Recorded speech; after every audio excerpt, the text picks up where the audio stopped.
인생만사. 김순남 할머니의 서러움. 자고로 농경사회로 살아온 우리나라는 가난이라는 두 글자가 너무나도 익숙하게 들린다. 조금만 옛날로 거슬러 가보아도 조선시대로부터 이후 일제 식민지 시대에 이르기까지 우리나라 국민들은 그야말로 가난과 문맹을 숙명적으로 받아들여 살아오면서 마디마디 원통하고 슬픈 사연들이 한껏 배어 있다. 순남 할머니의 슬픈 사연을 듣고 있으면 가깝게는 1950년대와 1960년대를 살아온 여자들은 동질감을 느끼면서 자신의 일인 양 눈물을 자아내게 된다.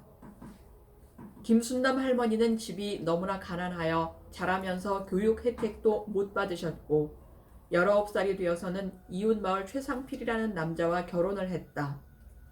그러나 신랑 최상필 역시 가난하기는 마찬가지여서 두 사람이 결혼은 했어도 힘든 생활을 해야 했다.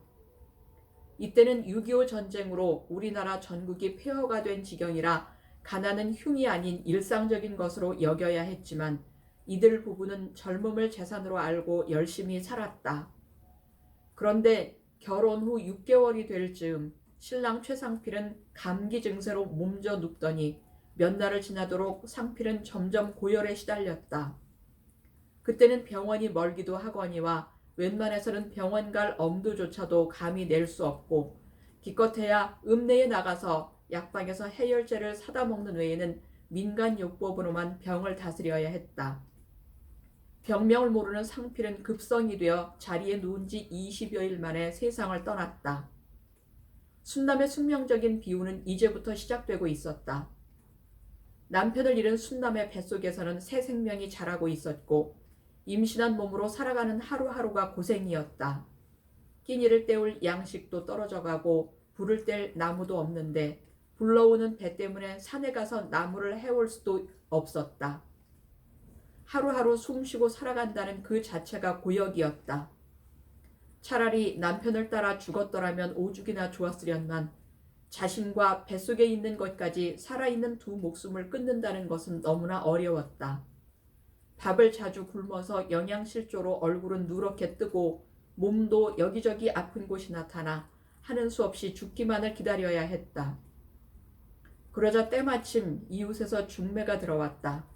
뒷산 넘어 막노동하는 강계충이라고 하는 젊은 남자가 있는데 결혼한 지 8년이 되도록 아이를 못 낳아서 여자를 친정집으로 돌려보내고 혼자 살면서 아이를 낳을 수 있는 여자를 맞아들이고 싶어 하는데 그 집으로 들어가면 어떻겠는가를 물어오자 순남은 실상이 너무나 다급한 처지에서 생각할 여유조차도 없었다.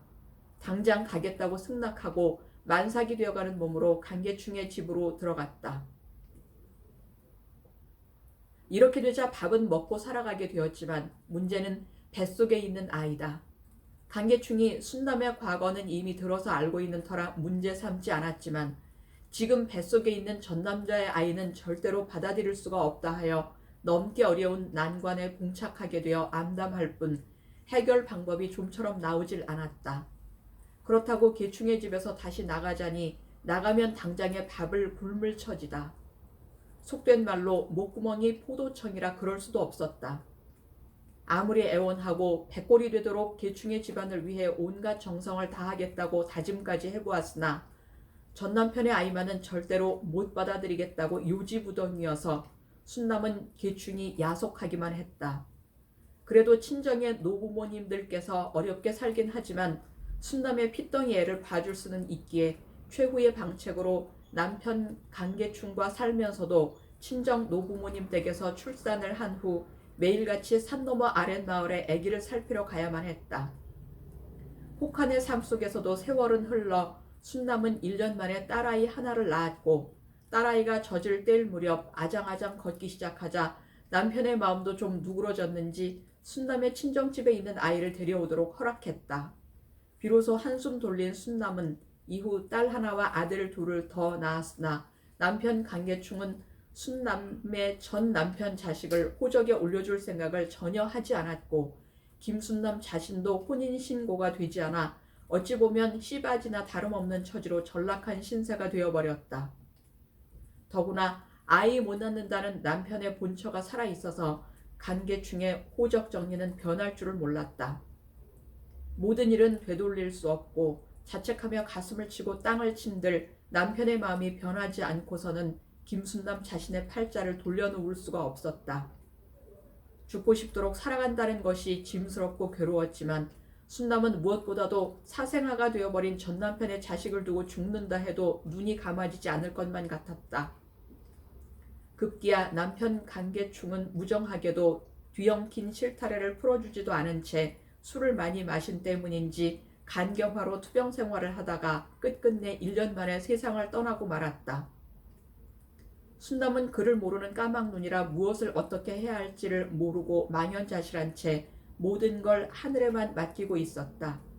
그러면서도 세월은 흘러 5 아이들은 커갔지만 전 남편 자식은 15살에 이름 모를 병으로 죽고 3년 후 또 한 아들을 잃은 슬픔으로 마음이 아픈데 남은 3명의 자식들마저 늙고 병든 어머니를 부양하기를 꺼려하는지라 순남은 자신에게 다가오는 숙명이 너무도 가혹하다며 피를 토할 듯한 울음을 울어가며 하늘을 우러러 절규한다.